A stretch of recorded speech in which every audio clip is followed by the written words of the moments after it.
Hello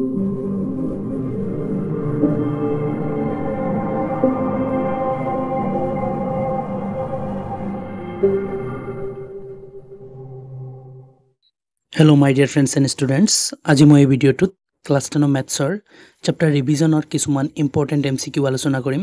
ছাত্ৰছাত্ৰীসকল ইয়াৰ আগৰ ভিডিওত মই revision চ্যাপ্টাৰৰ আৰু এটা এমসিকিউৰ ভিডিও বনাইছিলো। সেইটো আছিল ফাৰ্স্ট পাৰ্ট আৰু এইটো হ'ব সেকেন্ড পাৰ্ট ছাত্ৰছাত্ৰীসকল।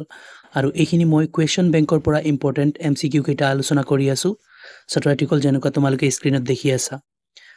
ইয়াতে এতিয়া প্ৰথম পেজটো চোৱা ছাত্ৰছাত্ৰীসকল। প্ৰথম পেজত যিমান কেইটা এই পুনৰ আলোচনা চ্যাপ্টাৰটোৰ এমসিকিউ আছিল ফাৰ্স্ট পাৰ্টত ভিডিওৰ ফাৰ্স্ট পাৰ্টত মই কৰাই দিছো। এতিয়া আজিৰ সেকেন্ড পাৰ্টৰ ভিডিওটোত মই ইয়াৰ পিছতে যিমান এমসিকিউ আছে সেইখিনি কৰাম। ছাত্ৰছাত্ৰীসকল তোমালোকে যেনেকুৱা দেখি আছা পৰীক্ষাৰ সম্ভাৱ্য প্ৰশ্নসমূহ লিখি পেলাই ইয়াতে কিছুমান কোৱেশ্চন কৰিছে। ছাত্ৰছাত্ৰীসকল ইয়াতে 1 নম্বৰত কোনো এমসিকিউ নাই, এইবোৰ খালি টাই হয় আৰু এইবোৰ কিতাপৰ কোৱেশ্চন। এতিয়া নেক্সট পেজত চোৱা। সো ছাত্ৰছাত্ৰীসকল নেক্সট পেজৰ 2 নম্বৰত এটা কোৱেশ্চন দিছে। এই 2 নম্বৰ কোৱেশ্চনটো ছাত্ৰছাত্ৰীসকল ইয়াৰ আগৰ যেটো ভিডিও আছিল এমসিকিউৰ ফাৰ্স্ট পাৰ্ট এই চ্যাপ্টাৰৰ হেতুত সমাধান কৰাই দিয়া হৈছে। 3 নম্বৰটো সেই ভিডিওটোতে আছে সমাধান কৰাই দিয়া। গতিকে আজিৰ ভিডিওত আমি এই 2 আৰু 3 নকৰিম, এমসিকিউ হয়। তাৰ পিছত 4 ৰ পৰা ছাত্ৰছাত্ৰীসকল 9 লৈকে এইবোৰ হৈছে। এইবোৰ এমসিকিউ নহয়, এইবোৰ অলপ দীঘল কোৱেশ্চন আৰু এইবোৰ সমাধান কৰা আছে মোৰ এই চেনেলটোত। আৰু এইবোৰ কিতাপৰ কোৱেশ্চন হয়, এক্সাৰসাইজ কোৱেশ্চন হয়, এইবোৰ সমাধান কৰা আছে। তাৰ পিছত ছাত্ৰছাত্ৰীসকল 10 নম্বৰ কোৱেশ্চনটো চোৱা। 10 নম্বৰ কোৱেশ্চনত কিছুমান এমসিকিউ দিয়া আছে। ইয়াৰ কিছুমান এক্সাৰসাইজ কোৱেশ্চন হয়, সমাধান কৰা আছে আৰু কিছুমান নতুন হয়। গোটেইখিনি মই এতিয়াই কৰাই দি আছো। চাই লোৱা ছাত্ৰছাত্ৰীসকল। আজিৰ কোৱেশ্চন আমাৰ 10 নম্বৰৰ পৰা ষ্টাৰ্ট হ'ব। সো 10 নম্বৰৰ প্ৰথম পাঠতে দিয়া আছে 23ৰ ঘনৰ এককৰ স্থানৰ অংকটো হল। 23ক ঘন কৰিলে এককৰ স্থানৰ অংকটো তলৰ কোনটো হ'ব? অপচন দিয়া আছে 6, 7, 8, 9। ছাত্ৰছাত্ৰীসকল চোৱা, আমি 23ক গণ নকৰিম। 23ৰ এককৰ স্থানত 3 আছে, 3ক গণ কৰিম। 3ক গণ কৰিলে কিমান হয় ছাত্ৰছাত্ৰীসকল? 3 পূৰণ 3 পূৰণ 3 মানে 3 বাৰ। আৰু এইখিনি সলভ কৰিলে কিমান হ'ব? 3 3 গুণ 9, 9 3 গুণ 27। চোৱা 27ৰ এককৰ স্থানত কি আছে? 7 আছে। তেনেহলে 23কো যদি আমি এনেকুৱা 3 বাৰ পূৰণ কৰো, 23ক গণ কৰিলেও 23ৰো এককৰ স্থানতে 7 ওলাব। গতিকে ছাত্ৰছাত্ৰীসকল কুৱেশ্চন নম্বৰ 10ৰ এৰ এই কুৱেশ্চনটো এত আছিল। এৰ আনসাৰ হৈছে 7। 7 অপশনটো তোমালোকে বিচাৰি চোৱাচোন ক'ত আছে। ছাত্ৰছাত্ৰীসকল যেনেকুৱা আমি দেখি আছো 2 নম্বৰ অপশনতে 7 আছে। গতিকে এই কুৱেশ্চনটোৰ শুদ্ধ উত্তৰ হৈছে অপশন 2। এতিয়া বি নম্বৰ কুৱেশ্চনটো চোৱা। ছাত্ৰছাত্ৰীসকল বি নম্বৰ কুৱেশ্চনত দিয়া আছে তলৰ কোনটো পূৰ্ণগণ? এই কুৱেশ্চনটো ছাত্ৰছাত্ৰীসকল ইয়াৰ আগৰ যেটো এমসিকিউ ৰিভিজনৰ কাৰণে ফাৰ্স্ট পাৰ্ট ভিডিওটো বনাইছিলো সেইটোতো এই কুৱেশ্চনটো আছিল। গতিকে এটো স্কিপ কৰিম। তাৰ পিছতে সি নম্বৰ কুৱেশ্চনটো চোৱা। সি নম্বৰত দিয়া আছে কিউব ৰুটৰ মান 1000 কিউব ৰুটৰ মান। এইটো আমি উলাই লও। ইয়াতে অপচন চাই লোৱা তোমালোকে কি কি দিয়া আছে। 30 দিয়া আছে, 100 দিয়া আছে, 10 আৰু 1000। তাৰ ছাত্ৰছাত্ৰীসকল আমি উলাও কিউব ৰুট 1000ৰ মান কি হয় তাৰ পিছত অপচনত বিচাৰিম। সো ছাত্ৰছাত্ৰীসকল লিখিলো কিউব ৰুট 1000। এতিয়া ছাত্ৰছাত্ৰীসকল আমি এই কিউব ৰুটটো আতৰাবলৈ হলে সংখ্যাটোৰ ঘনমূল ল'ব লাগিব। তেনেহলে ছাত্ৰছাত্ৰীসকল চোৱা আমি 1000ৰ ঘনমূল লৈ আছো। 1000 লিখিলো। ছাত্ৰছাত্ৰীসকল মই মৌলিক উৎপাদক পদ্ধতিত লৈ আছো। এই সংখ্যাটোৰ লাষ্টতে 0 আছে। গতিকে ছাত্ৰছাত্ৰীসকল 2 এৰে যাব। 2 দি 10ত 5 বাৰ, 0ত 0 বাৰ, 0ত 0 বাৰ। আকৌ 0 ওলাইছে 2 এৰে যাব। মানে 0 শেষত হোৱা সংখ্যাবোৰ 2 এৰে যায়। 2 দি 5ত কেইবাৰ? 2 বাৰ। 2 দুগুণ 4 হয়। ইয়াতে 5 আছে মানে 1 বেছি। 1 আৰু 0 10। 10ত কেইবাৰ? 5 বাৰ, 0ত 0 বাৰ। আকৌ 0 ওলাইছে, আকৌ 2 এৰে যাব। 2 দি 2ত 1 বাৰ, 5ত 2 বাৰ। 2 দুগুণ 4 হয়। ইয়াতে 1 বেছি। 1 আৰু 0 10। 10ত কেইবাৰ? 5 বাৰ। এতিয়া ছাত্ৰছাত্ৰীসকল 5 ওলাইছে। 5 ওলালে 5 এৰি কাটিবা। 5 দি 12ত কেইবাৰ? 5 দুগুণ 10। দুবাৰ গৈছে 10 হৈছে। ইয়াতে 12 আছে মানে 2 বেছি। 2 আৰু 5 25। 25ত 5 বাৰ। তাৰ পিছতে 5 5 গুণ 25। এতিয়া যেহেতু ছাত্ৰছাত্ৰীসকল আমি ঘনমূল লৈ আছো। ঘনমূল মানে 3টাৰ এটা আৰু বৰ্গমূল হলে 2টাৰ এটা। ইয়াতে 3টা 2ৰ আমি এটা 2 লম। ইয়াতে 3টা 3টা 5ৰ আমি এটা 5 লম। তেনেহলে ছাত্ৰছাত্ৰীসকল 2 আৰু 5 ওলাইছে। 2 5 গুণ কিমান হয়? 10 হয়। আৰু 3টাৰ এটা এটাকে লৈছো। গতিকে এই 10টোৰ ওপৰত কি হ'ব? কিউব হ'ব। মানে 2 5 গুণ 10 হৈছে। 2 ও 3টা আছিল, 5 ও 3টা আছিল আৰু 2 আৰু 5 মিলি প্ৰায় 10 হৈছে। 10 ও 3টা হ'ব। মানে 1000ক আমি 10 কিউব লিখিব পাৰিম। এতিয়া ছাত্ৰছাত্ৰীসকল কিউব ৰুট কাটি যাব। আনসাৰ ওলাইছে কিমান? 10। মানে ছাত্ৰছাত্ৰীসকল সিৰ অপচন হৈছে 10। এই সংখ্যাটোৰ ঘনমূল হৈছে 10। তেনেহলে অপচনটো আমি বিচাৰিম। চাই লোৱা অপচন 3 ত দিয়া আছে 10।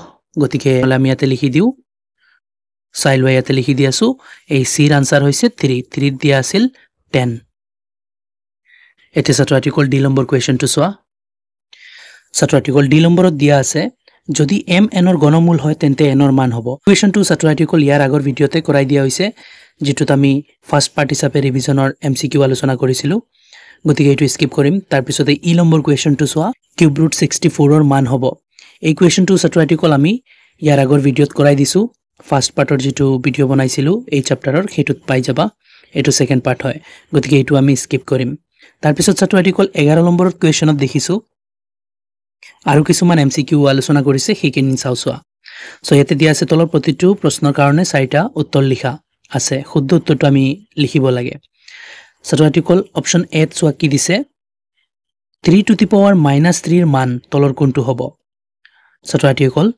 আমি এটো কৰি প্লাই চাও কোনটো অপচন মিলুৱা যায় সো ছাত্ৰ আৰ্টিকল ইয়াতে লিখি দিলো 11 নম্বৰ কুৱেশ্যনৰ এ দিয়া আছিল 3 টু দি পাৱাৰ -3 ইয়াৰ মান অপচন তলত দিয়া আছিল কেইটামান শুদ্ধ কোনটো হয় আমি ইয়াৰ আনসাৰ উলাইলো ছাত্ৰ আৰ্টিকল পাৱাৰ যদি আমি মাইনাস দেখো তেনেহলে এই সংখ্যাটো যত আছে মানে ওপৰত থাকিলে তলত লমাই দিলে পাৱাৰ প্লাস হৈ যায় আৰু তলত থকা অৱস্থাত যদি সংখ্যাটোৰ পাৱাৰত মাইনাস থাকে তেনেহলে সংখ্যাটোক ওপৰত উঠাই দিলে প্লাস হৈ যায় পাৱাৰটো তেনে ছাত্ৰ আৰ্টিকল এই 3 টো অকলে আছে অকলে থকা সংখ্যাবোৰ ওপৰত থাকে কাৰণ কি চোৱা তলত একো নাই মানে 1 আছে আৰু তলৰ 1 ৰ ভ্যালু নাই গতিকে আমি 1 নিলিখো সেই কাৰণে আমি তলৰ সংখ্যা একো নেদেখো কিন্তু তলতে আছে 1 এটা আছে আৰু অকলে থকা সংখ্যাবোৰ ওপৰত থাকে কাৰণ তলত 1 থাকে এটা ছাত্ৰ আৰ্টিকল ওপৰত থকা অৱস্থাত তাৰ পাৱাৰত -3 আছে তেনেহলে এইটো সংখ্যাটোক আমি তলত লৈ যাম মানে উল্টাই দিম ওপৰৰ পৰা তলত লৈ আহি আছো 3 টো ওপৰত আছিল এতিয়া 3 টোক আমি তলত লিখি দিছো আৰু পাৱাৰ মাইনাস আছিল এতিয়া পাৱাৰটো কি হৈ যাব প্লাস হৈ যাব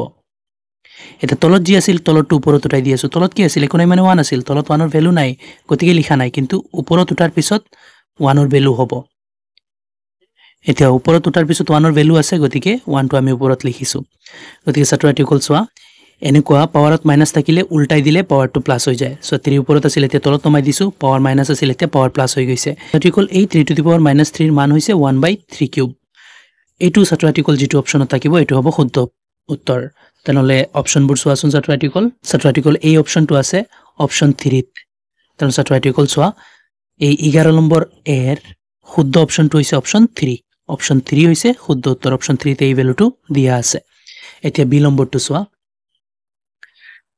ছাত্ৰ আৰ্টিকল বি দিয়া আছে 2/3 পাৱাৰত স্কয়াৰৰ মান তলৰ কোনটো হ'ব ছাত্ৰ আৰ্টিকল ইয়াতে আমি আগৰ কুৱেশ্যনটো যেনেকুৱা বুজিছো তেনেকুৱা এটা আইডিয়া লগাইলো হৈ যাব মানে ছাত্ৰ আৰ্টিকল ইয়াতে 2/3 হোল স্কয়াৰক তলৰ কেনে ধৰণে লিখিব পাৰি চাৰিটা অপচন দিয়া আছে 1 2 3 4 যেনেকুৱা দেখি আছা চাৰিটাৰ ভিতৰত আমি কোন ধৰণে লিখিব পাৰিম ছাত্ৰ আৰ্টিকল অপচন 1 ত দিয়া আছে 1/2 * 3 আৰু পাৱাৰত স্কয়াৰ দিছে তলত তেনে ছাত্ৰ আৰ্টিকল তলৰ পাৱাৰটো মাইনাসৰ হোৱা নাই আৰু 2 টো তলত নামিছে 3 ও তলত আছে ছাত্ৰ আৰ্টিকল এইটো এনেকুৱা লিখিব পৰা না যাব 2/3 আমি এনেকুৱা লিখিব নোৱাৰিম তাৰ পিছত 2 * 3 দিছে আৰু পাৱাৰত মাইনাস দিছে মানে 2 ধৰি লোৱা ওপৰত আছে ওপৰত ৰাখিছে আৰু 3 ধৰি লোৱা তলত আছিল ওপৰত আহিছে পাৱাৰ মাইনাস হৈ গৈছে কিন্তু ছাত্ৰ আৰ্টিকল 2 টো খলাব লাগিব মানে পুৰা উল্টাব লাগিব পাৱাৰ মাইনাস হ'বলৈ হলে তেনে 2 টো এতিয়া ওপৰত আছে 2 * 3 দুই নম্বৰ অপচনত 2 এতিয়া ওপৰত আছে আৰু পাৱাৰ মাইনাস হৈ গৈছে গতিকে এইটো সম্ভৱ নহয় অপচন 3 ত চোৱা অপচন 3 ত ছাত্ৰ আৰ্টিকল গুটেইটো উল্টোৱা হৈছে 2 ওপৰত আছিল 2 তলত হৈছে আৰু 3 তলত আছিল 3 ওপৰত আহিছে ছাত্ৰ আৰ্টিকল এনেকুৱা উল্টি গলে তলৰ বস্তু ওপৰত ওপৰৰ বস্তু তলত নামি গলে পাৱাৰ যেটো আছিল হেতু প্লাসৰ পৰা মাইনাস হৈ যায় গতিকে অপচন 3 টো হৈছে ছাত্ৰ আৰ্টিকল শুদ্ধ উত্তৰ এটো আৰু লিখা নাই এনেকৈ আমি বুজি লৈছো তাৰ পিছত ছাত্ৰ আৰ্টিকল কুৱেশ্যন নম্বৰ ডি টো চোৱা ইম্পৰ্টেন্ট কুৱেশ্যন হয় ইয়াতে দিয়া আছে 0.000 চাৰিটা 0 আৰি 064 ইয়াৰ প্ৰমাণিক ৰূপটো হল তলৰ কোনটো ছাত্ৰ আৰ্টিকল এটো মই কৰি দেখুৱাও আৰু অপচন কোনটো হয় আমি বিচাৰিব পাৰিম সো ছাত্ৰ article question number D so এৰ পিছত বি আহিছে বিৰ পিছত ডাইৰেক্টলি ডি আহি গৈছে সি টো দিয়া নাই মিস্টেকলি কুৱেশ্যনে তো আমি যেনেকুৱা আছে তেনেকৈ আমি কৰি আছো সো এটোক আমি প্ৰমাণিক ৰূপত লিখিব লাগে কুৱেশ্যনটোৱে কৈছিল তো ছাত্ৰ আৰ্টিকল সো প্ৰমাণিক ৰূপ মানে ষ্টেণ্ডাৰ্ড ফৰ্ম হয় মানে বৈজ্ঞানিকসকলে কোনো সংখ্যা লিখিবলৈ হলে প্ৰমাণিক ৰূপত লিখে আৰু কেনেকুৱা লিখে ছাত্ৰ আৰ্টিকল পইণ্টৰ আগতে শূন্য নাৰাখে পইণ্টৰ আগত 1 ৰ পৰা 9 লৈকে যিবোৰ সংখ্যা আছে ইয়াৰে যিকোনো এটা ৰাখে আৰু যিবোৰ ইয়াতে থাকিব তাৰ পৰা লব তেনেহ'লে ছাত্ৰ-ছাত্ৰীসকল 1ৰ পৰা 9ৰ ভিতৰৰ সংখ্যা মই 6 দেখি আছোঁ সো পইণ্টটো আগুৱাই পেলাই এই 6ৰ আগত আনিব লাগিব তাৰ পিছতে পইণ্টৰ আগতে 1ৰ পৰা 9ৰ ভিতৰৰ যিকোনো এটা সংখ্যা হ'ব 9ও হ'ব পাৰে 1ৰ পৰা 9 লৈকে যিবোৰ সংখ্যা আছে তাৰে এটা সংখ্যা হ'ব মানে পইণ্টৰ আগত 1ৰ পৰা 9 লৈকে যিবোৰ সংখ্যা হয় সেইবোৰ এটা হ'ব লাগে তেনেহ'লে পইণ্টটো উঠি পেলাই ইয়াতে যাব মানে এনেকুৱা হ'ব 6 পইণ্ট সো পইণ্টটো ইয়াতে পিছফালে আছিল ইয়াৰ পৰা উঠি পেলাই কি গৰ 1 গৰ 2 গৰ 3 গৰ 4 গৰ 5 গৰ আগত গৈছে ইয়াতে সো 6ৰ আগত পইণ্ট বহিছে আৰু 6ৰ পিছত এইবোৰ 00006 হৈছে তেনেহ'লে 00006 হোৱা আৰু ডাইৰেক্ট 6 লিখা একে কথা মানে পইণ্ট ইয়াতে লিখি দিলে ইয়াৰ পৰা উঠি ইয়াতে গৈছে ধৰি লোৱা এনেকুৱা হৈছে 00006 পইণ্ট পইণ্টৰ পিছত সংখ্যা পইণ্টৰ আগতে সংখ্যা আছে সংখ্যাৰ আগতে 0বোৰৰ ভ্যালু নাই 0006 মানে 6 এই বুজাই আছে আৰু পইণ্টৰ পিছত কি হ'ব 6ৰ আগত পইণ্ট লৈ গ'লে 4 হৈ যাব ছাত্ৰ-ছাত্ৰীসকল এতিয়া এইটোক মই কেনেকুৱা লিখিছো 0.00064 ক আমি 6.4 লিখি লৈছো মানে ছাত্ৰ-ছাত্ৰীসকল এইটো বহুত সৰু আছিল এইটো 1 পইচাতকৈ বহুত গুণে সৰু এতিয়া এইটো 1 টকাতকৈ ডাঙৰ হৈ গৈছে ছাত্ৰ-ছাত্ৰীসকল এইটো পইণ্ট ইফালে নিয়াৰ কাৰণে ইয়াতে পূৰণ দিব লাগিব 10 টু দি পাৱাৰ কেইগৰ লৈ গৈছো 1 গৰ 2 গৰ 3 গৰ 4 গৰ 5 গৰ 5 গৰ সেই কাৰণে পাৱাৰত 5 দিছো আৰু সংখ্যাটো ছাত্ৰ-ছাত্ৰীসকল ডাঙৰ হৈছে সেই কাৰণে পাৱাৰৰ যেটো 5 হ'ব হেতু মাইনাসৰ হৈ যাব মানে ছাত্ৰ-ছাত্ৰীসকল চোৱা 10 টু দি পাৱাৰ -5 এটো কি বুজাব এটো বুজাব এই সংখ্যাটোৰ লগত 10 5 বাৰ হৰণ হৈ আছে 5 বাৰ হৰণ হলে সংখ্যাটো যিমান সৰু হ'ব সৰু হৈ পেলাই হেতু হ'ব মানে এটো আৰু এটোৰ ভ্যালু সেম এটো ডাঙৰ হৈ গৈছে এই 10 টু দি পাৱাৰ -5 এ মিলি পেলাই এটো সৰু বনাব মানে আগৰ ভ্যালুটো বনাব এটা ছাত্ৰ-ছাত্ৰীসকল এটো হৈছে শুদ্ধ উত্তৰ এটো আমি অপচনত বিচাৰিম কোনটো অপচনত আছে ছাত্ৰ-ছাত্ৰীসকল এই অপচনটো তোমালোকে যেনেকুৱা দেখি আছে অপচন 4 ত আছে গতিকে ইয়াৰ শুদ্ধ উত্তৰ হৈছে অপচন 4 তাৰ পিছত ছাত্ৰ-ছাত্ৰীসকল এতিয়া ই নম্বৰ কোৱেশ্চনটো চোৱাচোন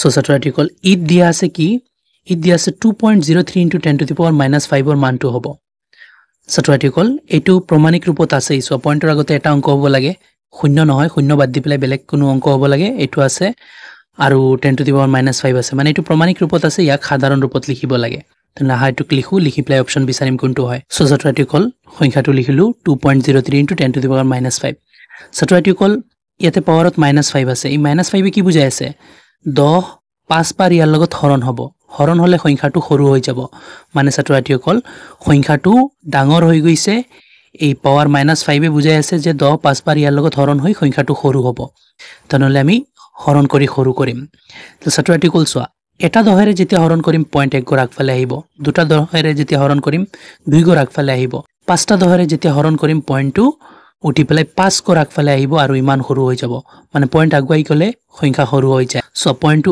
1 গৰ আগুৱালে 2ৰ সম্মুখত আহে এটা 5 গৰ লাগে তেনেহলে 5 গৰ হলে কেনেকুৱা হ'ব চোৱাচোন 2টো লিখিলো 2ৰ পিছতে পইণ্টটো আছিল পইণ্টটো আগুৱাই আছে ইয়াতে বহুৱাই দিলেতো 1 গৰ হল তেনেহলে 5 গৰ কেনেকুৱা দিম শূন্য লগাই পেলাই 5 গৰ বনাম সো ইয়াতে বহুৱালে এতে 2 গৰ হ'ব আৰু এটা শূন্য লগালে সম্মুখত বহুৱালে 3 গৰ এয়া 4 গৰ হৈছে এয়া হৈছে 5 গৰ মানে 2 সহ ছাত্ৰ-ছাত্ৰীসকল পইণ্ট ইয়াতে আছিল ইয়াৰ পৰা 5 গৰ আগুৱাব লাগে সো 2ৰ পিছত পইণ্ট আছিল 5 গৰ হ'ব লাগে তে 2 নিজে 1 গৰ শূন্য এটা লগাই পেলাই 2 গৰ আৰু এটা লগাই পেলাই 3 গৰ আৰু এটা লগাই পেলাই 4 গৰ আৰু এটা লগাই পেলাই 5 গৰ এয়া সো 5 গৰ হৈ গৈছে এয়া 5 গৰ আগতে মই পইণ্টটো বহুৱাই দিছো আৰু সৌন্দৰ্যৰ কাৰণে এয়া 0 এটা লগাইছো আৰু ছাত্ৰ-ছাত্ৰীসকল পইণ্টৰ পিছত যি 03 আছিল এটোতো থাকিবই সো ইয়াতে আছিল পইণ্ট ইয়াৰ পৰা উঠি পেলাই 5 গৰ আগুৱাইছে পইণ্ট হেউটি আহিছে বাকি সবটো সেম থাকিব ছাত্ৰ-ছাত্ৰীসকল চোৱা এই সংখ্যাটোক আমি প্ৰমাণিক ৰূপত লিখিছো একচুয়ালি সংখ্যাটোৰ ভ্যালু হৈছে এটো প্ৰমাণিক ৰূপত লিখিলে হেতু হয় ছাত্ৰ-ছাত্ৰীসকল ইয়াতে